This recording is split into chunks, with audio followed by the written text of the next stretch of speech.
Everybody said yes to the Minneapolis trans shooter. Everyone said yes. Whatever he wanted, he got. Mayor Jacob Frey in Minneapolis today was chastising anybody for quote unquote hating on transgender people. Nobody's hating on transgender people, but everybody gave him everything he wanted, and it was still not enough. Nobody said no. Everybody said yes. The parents at age 17 let him go into court and legally change his name. They signed off on it. His dad, on his 18th birthday, had a trans flag colored post on Facebook celebrating his birthday. They literally put him at the center of everything, as Mayor Jacob Frey did. And he became a transgender terrorist killer. Now, I'm going to tell you something else, too. I'm going to get a little spiritual on here. I believe the way that the devil works is I believe that he gets people to do all these things. If you do all these things, you'll be happy. Thwack that thing off, cut this off, do that, do that. It reminds me of 60 Minutes. Leslie Stahl, for once, did a piece. It was 3, 4, 5, 6 years ago. We talked about it on the air. It was huge. And it was shocking to most people on my side of the spectrum politically because she had like 5 or 6 transgender people on, all of them who had transitioned to the opposite sex, and then now who have detransitioned. And there was a man who I'll never forget, always will quote, and he said, "I did everything they told me to do. I went to the psychiatrist on college campus. I took every medication he told me to take. I read every book they told me to take. I saw counselors affirming it and continue. I did everything they did. And when I did it all afterwards, I wanted to kill myself more," is what he said on 60 Minutes. I will never forget that man. I will never forget what he said. Yes, I do believe. Well, look, the DSM, the Diagnostical and Statistic Manual, I believe it's called the DSM for psychiatrics, up until recently said that transgenderism is a mental gender dysphoria is a mental disorder, mental illness. And what I believe, and I'll get to this real quickly, but we got to get into the meat of this. What I believe is if you, and I'm going to quote the Johns Hopkins head of the Center for Gender Dysphoria for years before he still teaches at Johns Hopkins. He's still on staff, etc. But he ran the Gender Dysphoria Center. They probably closed it. But he wrote an article or a column in USA Today. I'd say 5 to 10 years ago, and I printed that thing. I quoted it so many times. He said the overwhelming majority, somewhere around 90% is the way he made it look. The insane majority of children, if you love them, if you hold their hand, and if you get them, if you get them loving, caring treatment to help them through this time. The overwhelming, massive majority of them don't want the sex change. They don't want to do the drugs. They want to just they around 21 or so. They realize, you know what, I'm okay with who I am, and they move on. This group of parents affirmed him, seemingly worshiped him, made him the center of the universe. And look what it got him. A transgender terrorist who regaled. I'm gonna play the audio. I watched the 20-minute video. Many of you probably have too. I just pulled 2 cuts from it because what you what you hear here, I'm about to play for you is evil. It is evil. There is evil, and this is it right here.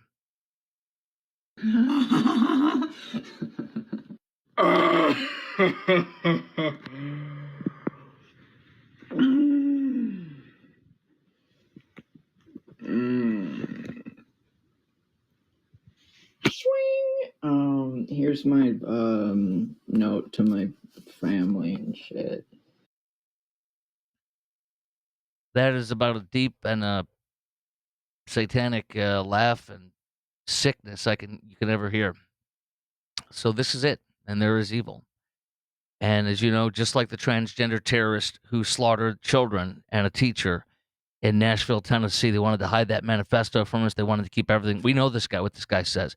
We see what the New York Post, he wrote in this crazy language that I had not heard of, but and it was decoded by the New York Post, and it says all these vile things. And we know what he wrote on his guns. Where is your God? I'll tell you where our God is. He's right here and he's right there when you did what he did. Romans 8:28-30 says, "We know God causes all things to work together for good to those who love God, to those who are called according to His purpose." Bad things happen. Sometimes we don't know. We won't know until we go to heaven. It is what it is. When they say Jen Psaki and here's fake news CNN, you have what's her name on fake news CNN saying, "I don't want your prayers." Dana Bash. I mean, he's expressing something that I know you feel and most people feel, which is a combination of sadness, but raw rage. Just That rage, as you know. forget Yeah. about thoughts and prayers. These kids were literally praying when they were murdered Right. through a church window. And you know, the nine saints at the African American AME Church in Charlottesville were shot and killed as they welcomed a sick, evil, racist terrorist into their Bible study, and then he would execute them as they were praying. They did that. Don't insult them. Don't insult these kids, and don't insult prayer. Jen Psaki said something else. Prayer is not freaking enough. Let me tell you something. She's actually correct. We must do two things. This is from Mark Batterson, Praying Circles. We must pray like it depends on God, and we must work like it depends on us. That's for me in any job I want. That's for you in any job you want. That's for us in trying to defend ourselves and our children at schools and churches. Pray like it depends on God and act like it depends on you. You do both of those, you're covered, regardless of what happens. You've done it. Let's get back into this, though, because his parents, the terrorist parents, his government, his governor, Tim Walz, his lieutenant governor, his who had that trans the knife and said Democrat. She wore a shirt depicting a knife with a threat: protect trans kids. She wore it to a press conference celebrating Tim Walz's executive order declaring Minnesota a trans refuge state. It's become a popular shirt among radical trans activists, many of whom pose with weapons while wearing it. Well, you know what? You did it. You gave him what he wanted. You made his place a trans refuge. You made his state a trans refuge. How did that work out for you? So everybody said yes. His governor, his lieutenant governor, his parents all said yes, and no one said no to him. Listen to what he wrote. One of the things that came out. This is you got to dig hard to find some of these. Andy No, an amazing journalist. Andy No, he got this. The terrorist regretted transitioning, but feels it's too late to change. Look, here's what he said and/or wrote. I'm sick of my hair. I want to chop it off. I only keep it because it's pretty much my last shared of being trans. I'm tired of being trans. I wish I never brainwashed myself. I can't cut my hair now as if I would be embarrassed to defeat it. And it would be embarrassing defeat, and it might be concerning change of character that could get me reported. So, going back to the devil, I think the devil gets these people to butcher themselves or do these things to themselves. And then once they do it and they realize it hasn't done anything for their mental health, I think that's a worse crash for them. And I think it's exactly where the man downstairs wants them. Despondent and look at yourself in the mirror. You see what you've done to yourself. And now, where are you? You're worse than you were before. Another really important thing that you must know about Chase Strangio is a transgender person who he says he's a woman. And he argued on behalf of gay rights groups in front of the Supreme Court against the cases for children getting transgender, all that stuff they call gender affirming care, which is horrible. Um, and the Supreme Court justices were asking him, the conservatives once said to him, okay, you say that if they don't get this treatment, there's a higher incidence of suicide. Are there any cases? Do you have any evidence to back it up? And do you know what he admitted? None. This was their case in front of the U.S. Supreme Court, and he admitted no evidence to show that suicidality or suicide attempts increase if they don't get the gender affirming care. It's all a lie. Now, let me also share this with you. The shooter wrote, telling his parents that the parents had not failed him, and he feels he was raised to be a good person. So, that's not true. The parents did fail him. The parents didn't say, "No, you're not gonna no, Robert, you're not gonna be transitioning to a girl. No, Robert, you're not gonna butcher your body or take drugs or whatever." We don't know if he took drugs, but no, for hormone stuff. "You're not gonna do that. We're gonna love you." When you say that lovingly, if this is your child. "No, we're not. We're gonna love you. I'm never gonna stop loving you, but no, we're not gonna be doing that. But we are gonna get you help." And, so the parents did fail their child. The parents allowed him to be his own God with a little g. The parents allowed him to determine his gender. The parents took him and put him at the center of everything and put him up on a pedestal, seemingly worshiping him. And this is what happens when you let a child grow up 6 years later till now and let them be the god of their own world. I am the potter. I am the clay and the potter. God is wrong. I am right. That's what he's anti-God. This is satanic. This is evil. Some of the things he wrote on the guns, you've read some of this or heard some of this. Where is your God? Pain and hate. F this world, full word. For the children, which is, and then ha ha ha. Israel must fall. 6 million wasn't enough as an extermination of Jews in World War II. And kill Donald Trump is what they said, too. That's what they said, quote unquote. Um, it's unbelievable. Let me also share a little bit more here. Here's another thing he wrote, too. I don't want to dress girly all the time, but I guess sometimes I really like it. I know I am not a woman, but I definitely don't feel like a man. So this is mental illness, and it's not to stigmatize him or anybody that struggles with this. Again, loving care and gentle. Here's the way I put it to parents who are struggling with kids who are transgender. You lovingly shepherd them through this, and you never condemn them, and you never tell them you don't love them. You triple down on how much you love them, but you redirect them. Minneapolis Mayor Jacob Frey said hate is being directed at our trans community. No. What's remarkable here's also what he said, Jacob Frey. We should be operating from a place of love. Kids, kids died today. This needs to be about them. It was all about the kids. It was all about him as a child at 17. It was all about not hating transgender people. And it was all about letting the kids be at the center of everything, all about them, him. And what happened? It made him a transgender terrorist.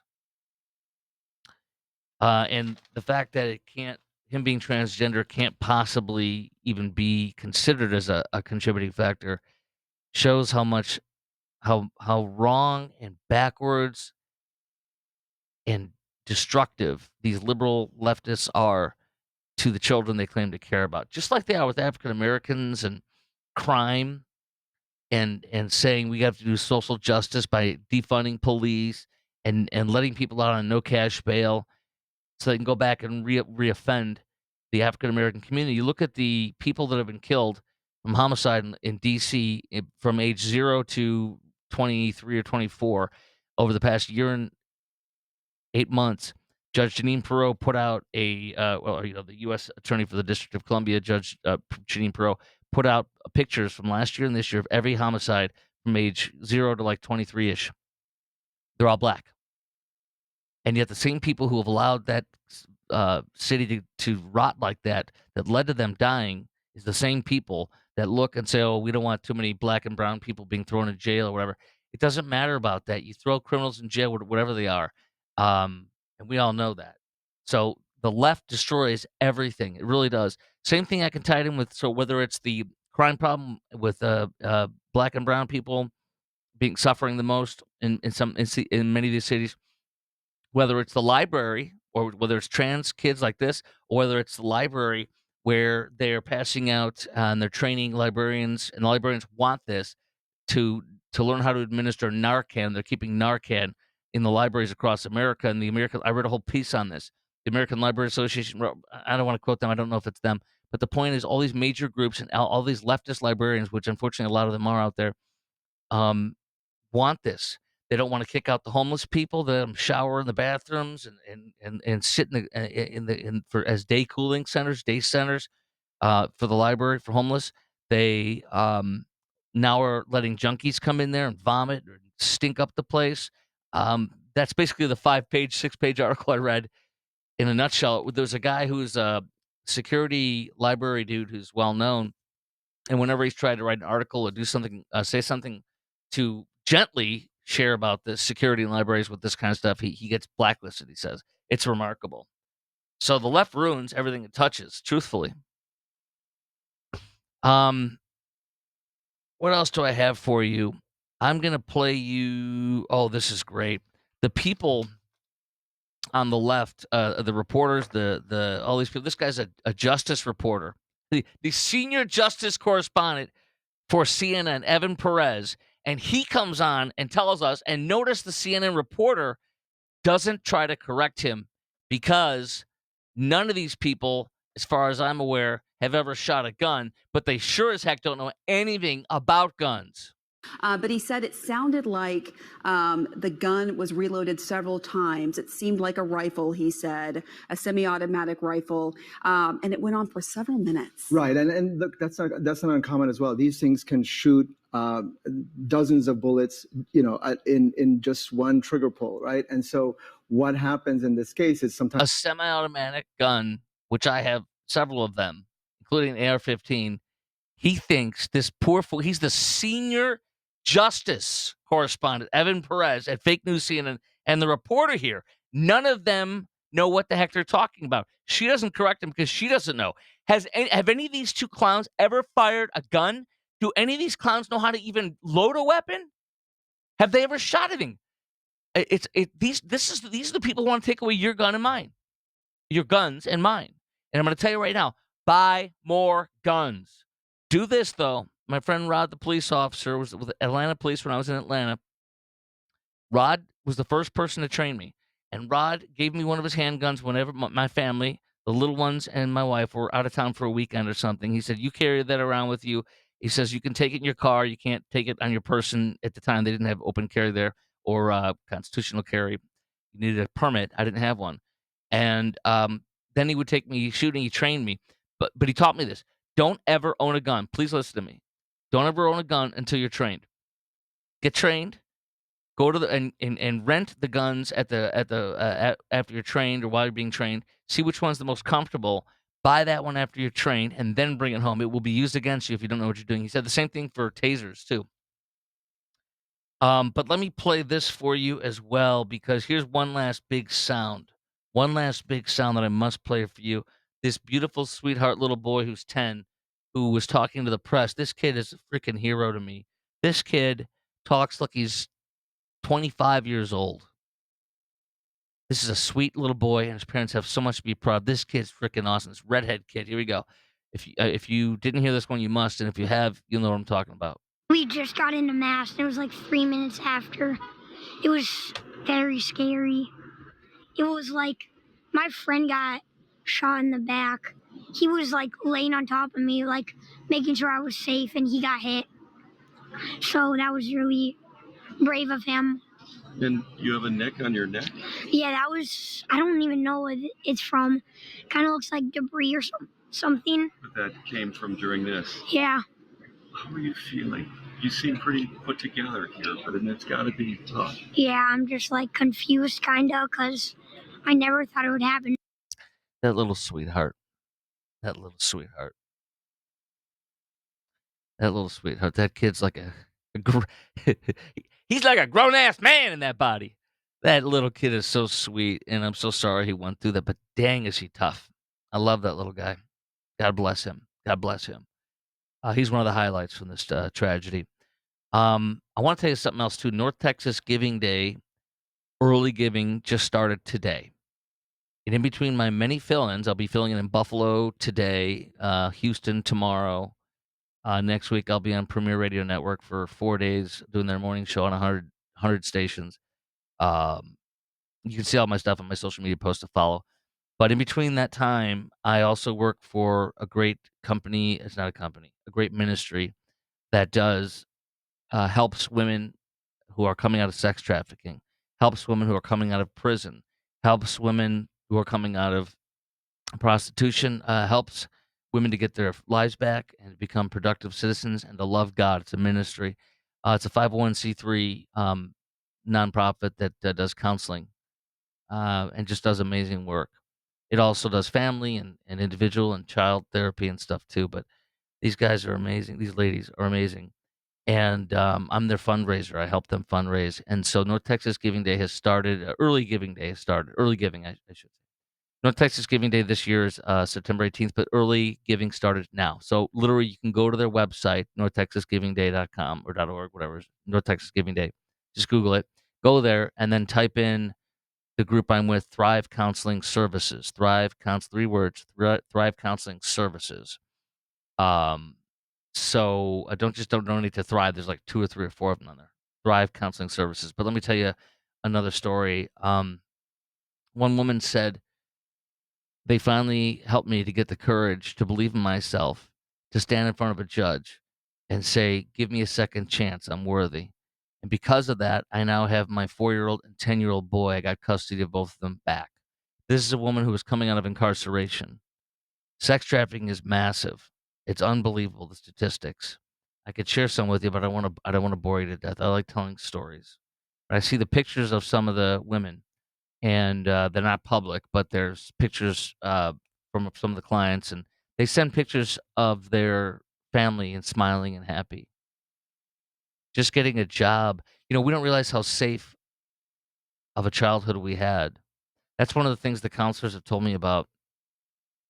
They look at their children now that are 5, 3, 10, and they can't even think of, and they remember their childhood. They can't imagine being a childhood where your mother, one of the stories is a mother was on drugs and was having men come over and was sexually letting men sexually abuse the daughter so that she can get money for drugs. And she grew up thinking it was her fault. They come in mad at the world. They come in angry, on drugs, all sorts of things. But they say, I don't want to do this anymore. I'm done. And they have to start life over. Can you imagine you and me? I mean, dude, we were working at jobs that they might get now coming out of this. In high school, we were working jobs like that, but they're grateful. They just want to have a normal life. And they also, one woman recently said she got baptized because, and here's one of the most coolest things. One of the counselors told me this. I am her advocate. She says these women come out of whether it's sex trafficking or prison, and they only have one advocate. Only one person's in their corner, and it's the case manager who happens to be at that. A lot of these women are in housing, like a house, like a halfway house type of thing, for who knows how long, 6 months, 2 months, a year, I don't know. And one counselor, her name is Janice, she says, I am their advocate. They oftentimes only have one advocate, the case manager. I am their advocate. I am in their corner. Can you think of what it's like to be a woman that just wants to have her child back and just have a life where she can work and have a roof over her head and go to church and not having more than one advocate? I can't imagine that. No. So donate. The first $2,500 are matched. So if you give $1, it'll be $2. If you give $100, it'll be $200. If you give $500, it'll be $1,000. Just go to North Texas Giving Day, Google North Texas Giving Day, and then type in Thrive Counseling Services. Thrive Counseling Services. All right. I'll see you for the next show very soon. Thank you very much.